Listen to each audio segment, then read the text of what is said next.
Eu vou pegar uma frase que foi pronunciada pelo ex-presidente da OAB São Paulo, foi meu colega de presidente quando eu fui do Maranhão, ele foi de São Paulo, e depois ex-presidente nacional, José Roberto Batófio. Ele disse que a Ordem dos Advogados é dos advogados, mas também é do Brasil. E eu diria então que a Ordem dos Advogados maranhenses é desses advogados, mas também é do Maranhão. Porque a nossa instituição, por definição do seu próprio estatuto e pela vocação que ela tem, ela não se limita à atuação de entidade de classe. Ela é muito importante como entidade de classe, até porque a nossa missão é uma missão nobre e muito importante de advogado, mas ela também luta em defesa da sociedade, do aperfeiçoamento de instituições democráticas, né? Então, portanto, a Ordem é dos advogados e também é do Maranhão. E a importância da Ordem, como eu disse também, ela decorre da própria importância do advogado. Périx, que foi uma pessoa tão importante na antiguidade que o século V a.C., em que ele viveu, é conhecido como século de Périx, dizia que o primeiro advogado foi o primeiro homem que, usando do poder da palavra e da força da argumentação, defendeu o seu semelhante. Não existe missão mais nobre do que defender seu semelhante, que é a missão do advogado. Nós vivemos uma realidade diferente da de hoje. Hoje nós temos mais de 20 mil advogados inscritos no Maranhão, né? Nós temos muitas faculdades de Direito. Nós só tínhamos aqui o curso de São Luís e o curso de Imperatriz, da UFMA, né? Tínhamos 2.000 advogados, né? Então uma realidade bem diferente, uma situação bem modesta aí no centro, na rua do Alecrim. Mas nós tivemos muitos desafios, como você falou.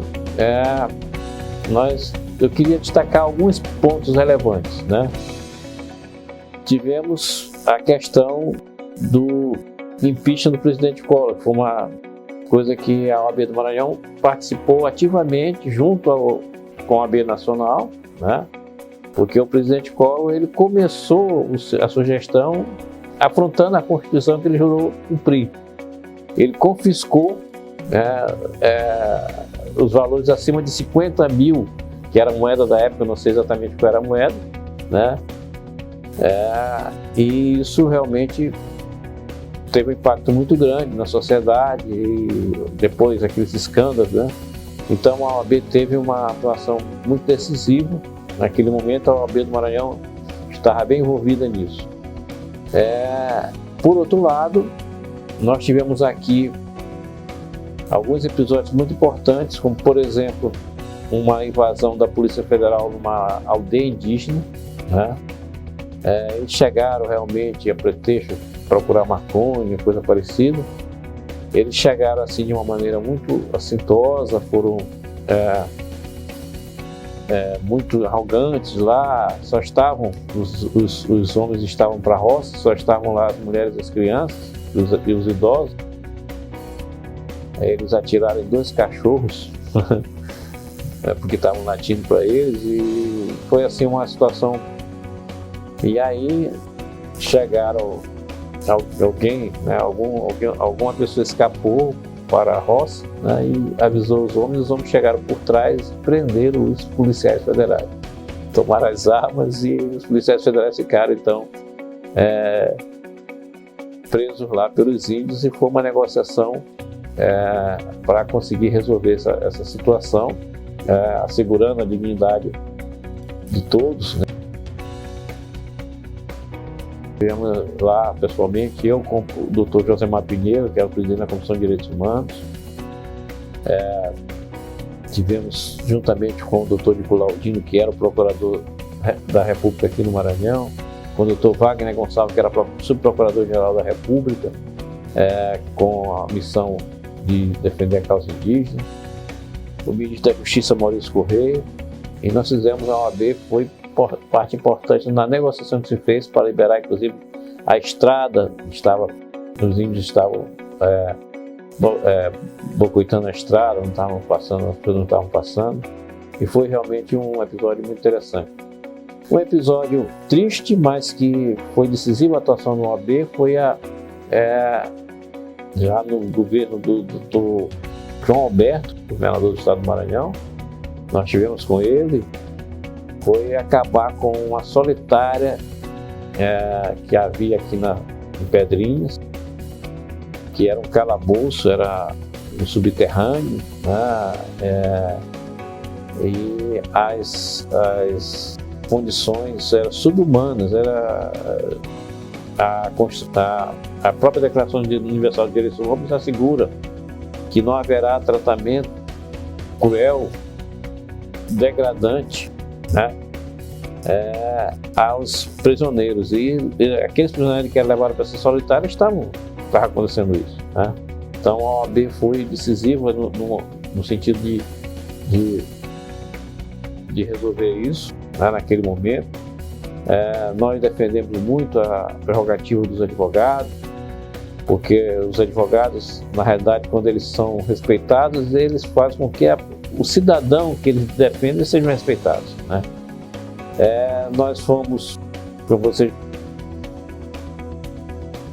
a Comissão de Direito Ambiental, se não me engano, foi em 1990, foi a primeira Comissão de Direito Ambiental criada no Brasil, né? E até como reconhecimento disso, então o presidente nacional da época, que era o Dr. Marcelo Lavenelli, que foi o segundo presidente nacional com quem vamos dizer assim, o primeiro presidente nacional que correspondeu ao primeiro mandato foi o Dr. Fico Cavalcante, pai.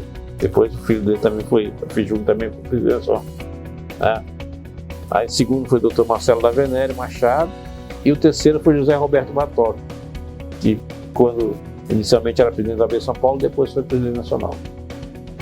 Mas então o Marcelo Lavenelli criou a primeira Comissão de Direito Ambiental do Conselho Federal, e em reconhecimento ao ineditismo do Maranhão, que tinha sido a primeira seccional a criar uma Comissão de Direito Ambiental, eu fui designado para fazer parte dessa Comissão de Direito Ambiental, representando o Maranhão. E depois, até quando acabou meu mandato, meu terceiro mandato, eu fui eleito conselheiro federal e fui até presidente dessa Comissão de Direito Ambiental Nacional, né? Na gestão já do Reginaldo Castro, né? Mas outra situação inédita foi a situação da sabatina dos advogados que disputam o 5º constitucional, né? Esses 3 mandatos que nós tivemos a chance de eleger 3 listas sextas, né? E na primeira oportunidade foi em 89, né? E eu posso até dar a data porque isso ficou marcado na minha memória.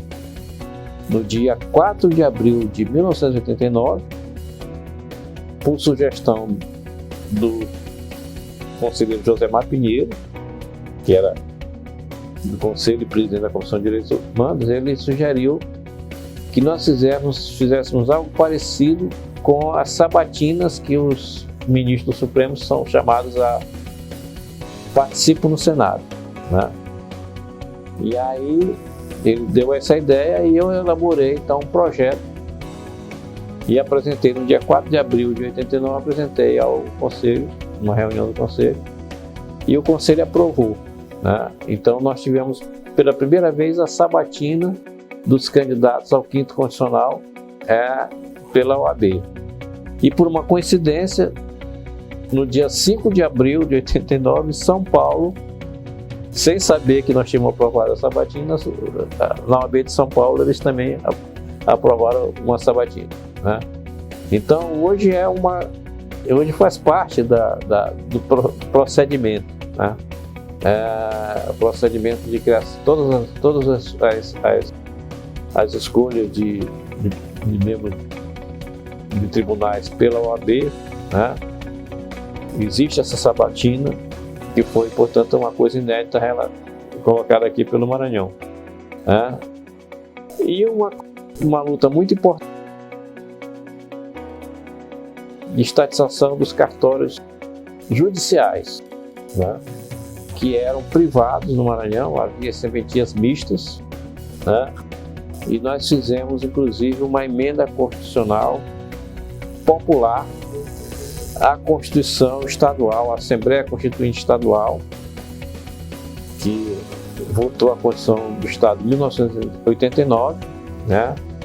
E há um fato para registrar aqui que, nesse momento, a OAB coletou assinatura de cidadão maranhense, número muito expressivo, para fazer a emenda popular, e nós tivemos um apoio inestimável do Diretório Central dos Estudantes da Universidade Federal do Maranhão, presidido pelo estudante de Direito, então estudante de Direito, Flávio Dino, que hoje é o governador do estado, e que ele, com o seu diretor jornalista, hoje jornalista, mas estudante de jornalismo na época, Márcio Gerri, que é deputado e secretário de Estado hoje, né? Eles eram integrantes do diretório, como outros, foram muito importantes na ajuda que fizeram conosco para coletar essas assinaturas. E eu vim defender na tribuna da Assembleia a emenda popular de estatização dos cartórios, e foi aprovado o artigo 31 das disposições constitucionais transitórias da Constituição Estadual, prevendo a estatização das serventias judiciais. E essa regra, que depois se tornou realidade, depois de muita luta, nós tivemos que fazer uma ação direta de inconstitucionalidade por omissão, porque o tribunal resistiu, mas essa luta foi uma luta exitosa que nós começamos nessa gestão. Então, é um resumo breve, mas eu acho que bem rico dessa atuação que nós tivemos. Sempre nós temos muito a conquistar, né? Eu acho que a luta da sociedade, dos advogados, do cidadão, o aperfeiçoamento das instituições é uma luta diária, incessante, né? E sempre haverá coisas a serem conquistadas. O momento de hoje nos conduz para uma necessidade cada vez maior de prestigiar a nossa diversidade, a diversidade da nossa população, né? A grandeza que é nós sermos uma mistura de raças, de credos, mas se respeitando, de orientações diversas sexuais, de gênero, né? Assegurar cada vez mais a paridade das mulheres, que já são maioria na sociedade, né? Eu tive uma vez uma homenagem, até os advogados, né?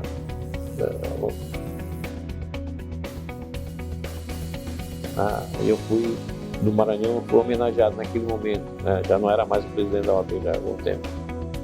E aí eles me chamaram para falar em nome dos homenageados, né? E eu registrei que naquele conjunto de muitos homenageados, porque Maranhão tinha mas São Paulo tinha mais de 10 advogados que tinham se destacado e tal naquele ano. E nós tínhamos poucas mulheres, tínhamos 2 ou 3 mulheres, né? E isso não era condizente com a realidade que a gente vivia, porque eu sou professor da UFMA há 36 anos, né? E as turmas, já há algum tempo que a maioria delas é formada por mulheres, né? E as mulheres cada vez mais se destacando na atuação e precisa haver essa reciprocidade necessária. Então, essa é uma luta que vai prosseguir. A OAB agora, neste momento, está com essa regra da paridade, né? Que a gente consiga fazer com que ela sempre seja maior, né? Mais importante e mais relevante, principalmente para a sociedade e para os advogados.